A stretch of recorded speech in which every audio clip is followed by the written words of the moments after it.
Tonight I'm making a Christmas Yule log cake, and this is done within several different steps. First, starting off with the chocolate sponge cake. You'll take 4 eggs and you'll separate them, the egg yolks from the egg whites, into 2 separate bowls. I'm taking the egg whites to my stand mixer. You can use a hand mixer if you have that. You will beat these egg whites until they start forming soft peaks, and this will take a little while. Once they start forming soft peaks, you'll add in about 1/4 cup of sugar gradually.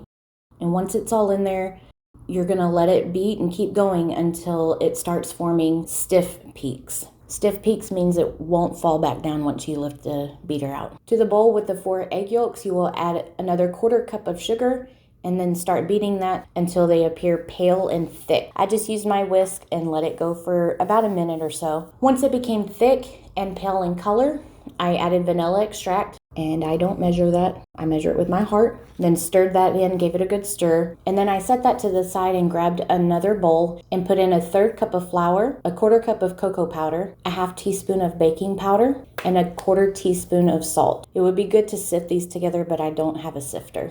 So I just whisked it together, got it all incorporated, mixed in really well, and then gradually added that into the egg yolk mixture that I had set aside. Got that all mixed in. That pretty much created the chocolate batter for the sponge cake. Once that was all incorporated, I added in the egg white mixture and kind of folded that in with my spatula because you don't want it to deflate. I did end up switching to another bowl because it was too full in that one.